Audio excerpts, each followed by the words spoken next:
جب انسان اپنی طاقت اور تخت پر اتنا مغرور ہو جائے کہ خود کو خدا سمجھ بیٹھے اور خالق کائنات کو للکارے، تو قدرت خاموش نہیں رہتی، وہ اپنی سب سے چھوٹی مخلوق سے بھی سب سے بڑے فخر کو مٹی میں ملا دیتی ہے۔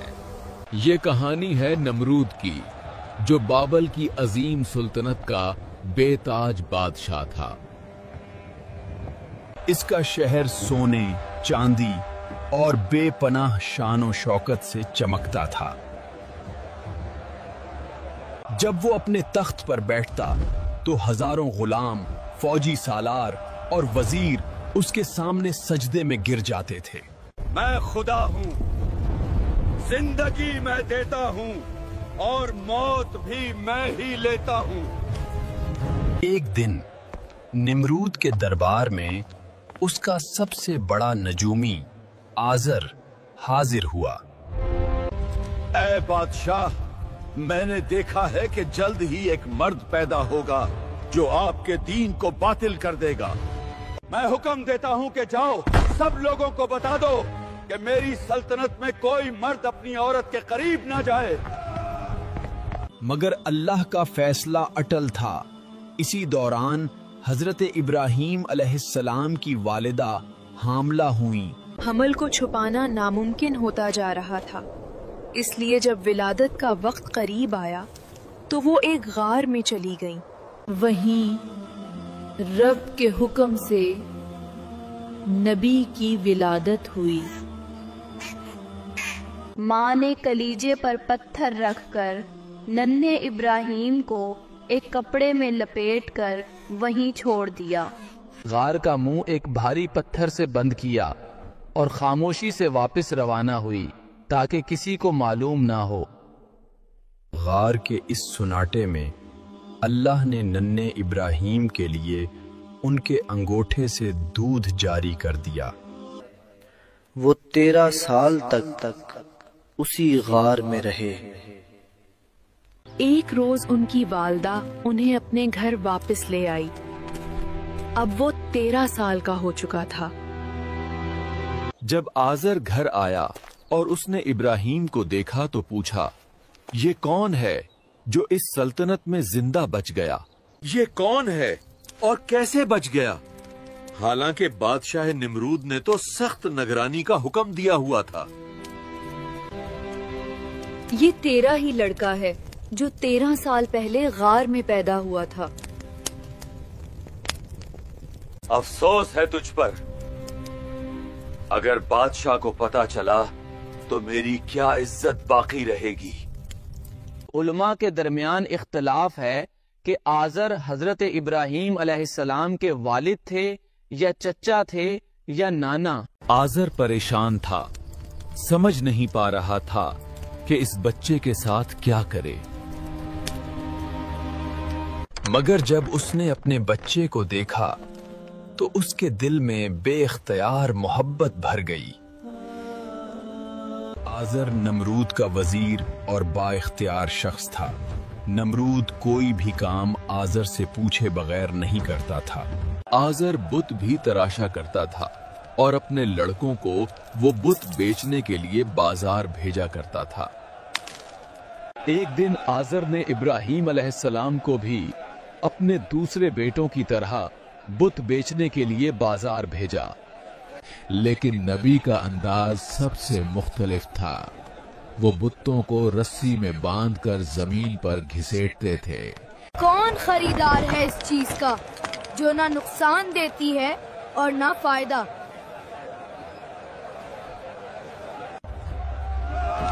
یوں لوگوں کو معلوم ہو گیا کہ یہ نوجوان بتوں کو نہیں مانتا۔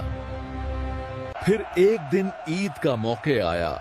نمرود اور تمام اہل شہر عبادت گاہ کی طرف روانہ ہوئے، اور حضرت ابراہیم علیہ السلام کو بت خانے کی نگرانی ذمہ لگا دی گئی۔ یہ وہی لمحہ تھا جس کا نبی کو انتظار تھا۔ وہ ایک بہت بڑا کلہاڑا لے کر بت خانے میں داخل ہوئے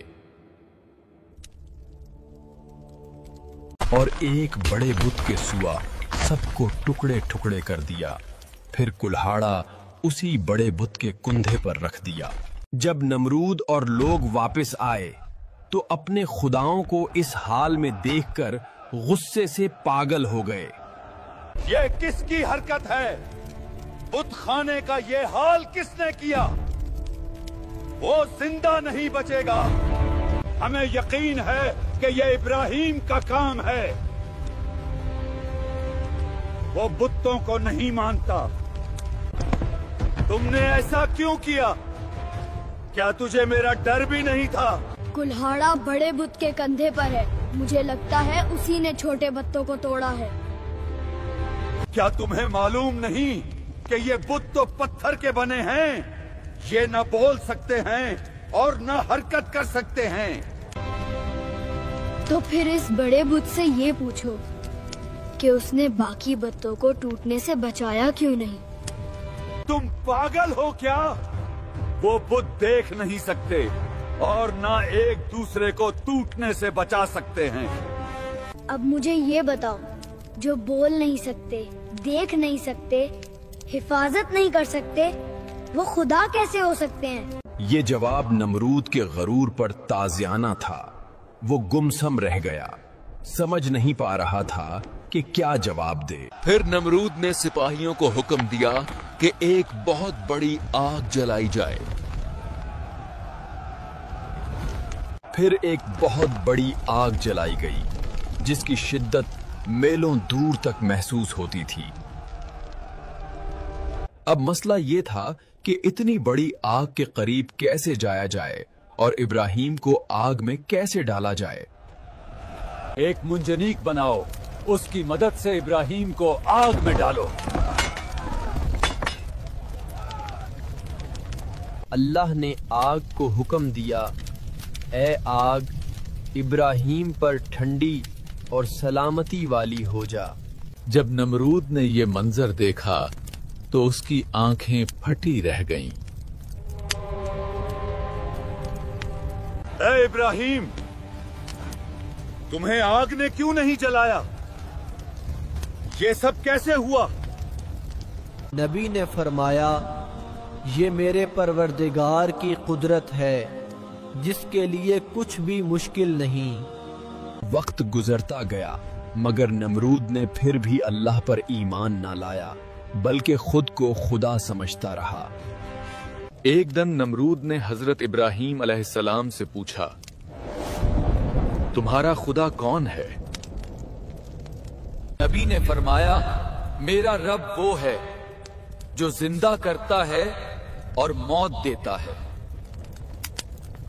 ए इब्राहिम, ये काम तो मैं भी कर सकता हूँ, फिर मुझे खुदा क्यों नहीं मानते? नमरूद का हुक्म है कि एक कैदी को मौत और दूसरे को आजाद किया जाए। ए इब्राहिम, देखा, मैंने एक को मार दिया और दूसरे को जिंदगी दे दी।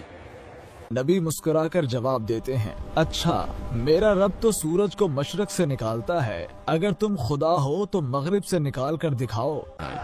नमरूद ने कहा, अब मैं आसमान पर जाऊंगा और इब्राहिम के खुदा से लड़ूंगा। नमरूद ने अपने तमाम सिपाहियों को कहा, तुम तैयारी करो, हम हर सूरत इब्राहिम के खुदा से जंग करेंगे।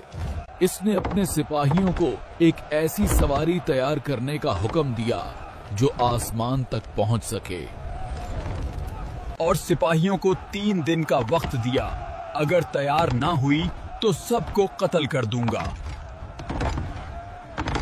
मगर ऐसी सवारी तैयार करना जो आसमान तक पहुंच सके किसी के बस की बात न थी। सब सिपाही परेशान थे, अगर सवारी तैयार ना हुई तो सबके सर कलम हो जाएंगे। 4 उकाब बांधो, ऊपर गोश्त लटकाओ, वो उड़ेंगे तो तख्त आसमान की तरफ उठेगा। नमरूद इस अवारी पर सवार होकर आसमान की तरफ रवाना हुआ। वो काफी बुलंदी तक गया, मगर उसे कहीं भी खुदा नजर नहीं आया। जब वो बहुत ज्यादा बुलंदी तक पहुंच गया तो उसने आसमान की तरफ एक तीर चलाया। अल्लाह ने एक फरिश्ते को हुक्म किया कि तीर को खून आलोद करके वापस इसकी तरफ फेंक दे। ये देखो, मैंने खुदा को मार दिया, इब्राहिम के खुदा को मार दिया। ये उसके गरूर की आखिरी इंतहा थी। अब कुदरत ने जवाब देने का फैसला कर लिया था। एक दिन जब नमरूद अपनी अजीम शान फौज के साथ निकला, तो अल्लाह ने उसके मुकाबले में इंसानों का नहीं बल्कि मच्छरों का एक लश्कर भेजा।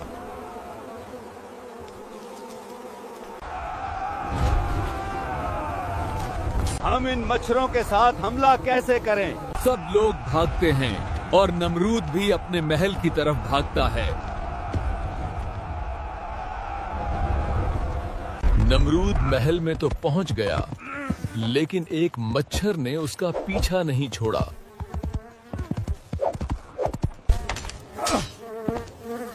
तुम्हें क्या हो गया? मेरा पीछा क्यों नहीं छोड़ रहे? और फिर अचानक वो मच्छर उसके नाक के सुराख से अंदर घुस गया। थोड़ी देर बाद उसे एक अजीब सा एहसास हुआ, जैसे किसी ने उसके सर के अंदर हथौड़ा मारा हो। मच्छर उसके दिमाग के अंदर गूंजता, फड़फड़ाता और हर लम्हा एक नई अजियत देता। नमरूद महल में दीवाना वार भागता, दीवार से टकराता, फर्श पर गिरता। मेरे सर पर जूता मारो, जोर से मारो।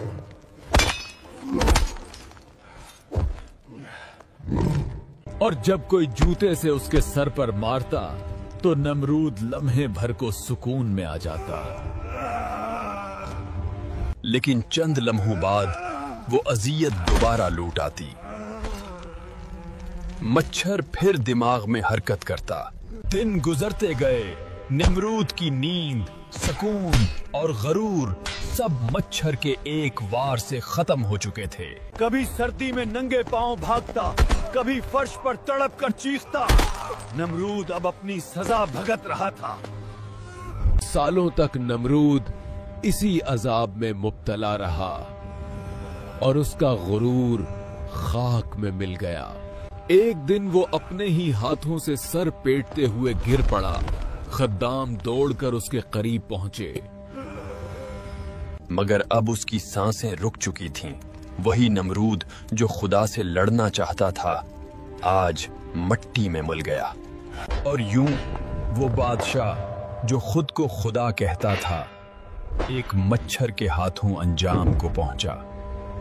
ये अंजाम सिर्फ नमरूद का नहीं, बल्कि हर उस इंसान के लिए पैगाम है जो अपनी ताकत पर घुमंड करता है।